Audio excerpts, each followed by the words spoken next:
آج بہت سے لوگ شرک کر رہے ہیں صبح شام، لیکن وہ کہتے ہیں ہم مشرک نہیں ہیں. تو اس میں بھی جیسے میں نے بتایا بہت سے لوگ برائی کر رہے ہیں لیکن اپنے آپ کو برا نہیں مانتے، کیونکہ برائی کی ڈیفینیشن ہی چینج کر دی انہوں نے.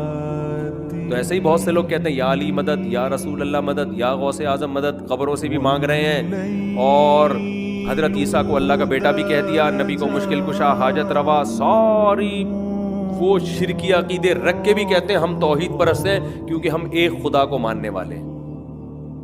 تو اللہ کہتے ہیں یہ اتنے تکلف کی ضرورت بولو، یہ توحید کے خامخواہ کے تکلف کی ضرورت نہیں. تو آج کا مشرک بھی یا علی مدد، یا رسول اللہ مدد، نبی مشکل کشا، حاجت روا، عالم الغیب، نور بشر کی فہرست سے نکال دیا، اور جناب یا اللہ سے مدد مانگو، نبی سے مدد مانگو، قبروں سے جا کے بزرگوں سے مدد مانگو، جو مرضی کرتے رہو. ایسا تگڑی توحید ہے کہ بی بی تمیزہ کا وضو بھی اتنا تگڑا نہیں تھا، یہ ٹوٹتا ہی نہیں ہے. بی بی تمیزہ کو نا مولوی صاحب نے کہا نماز پڑھا کرو، اس نے کہا کیسے، مجھے وضو نہیں آتا، اگر وضو آتا ہوتا تو میں پڑھتی. انہوں نے وضو کرا دیا، اس کو پورا اپنے سامنے لوٹے سے وضو کرایا. کہا اب تو پڑھو، اس نے نماز پڑھ لی.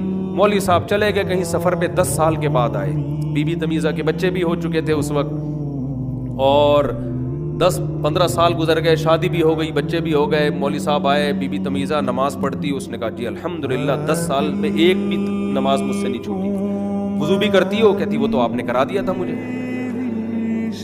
بی بی تمیزہ کی شادی ہو گئی، بچے ہو گئے، مگر ایسا پاورفل وضو ہے کہ ابھی بھی.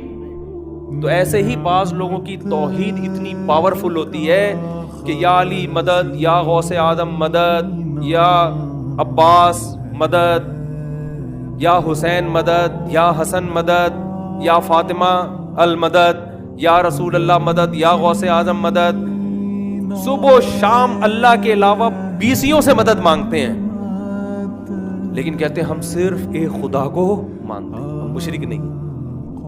تو یار یہ تو عیسائی نسبتاً اچھے نکلے جو صرف ایک شرک کرتے ہیں کہ عیسیٰ اللہ کے بیٹے ہیں. وہ صرف حضرت عیسیٰ سے مدد مانگتے ہیں، اس کے علاوہ نہ قبروں سے، کسی سے بھی نہیں.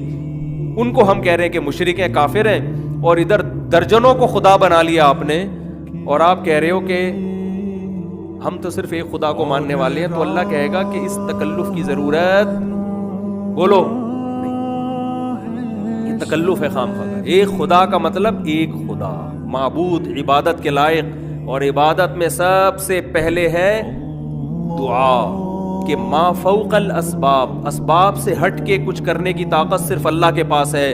باقی دنیا کی ہر مخلوق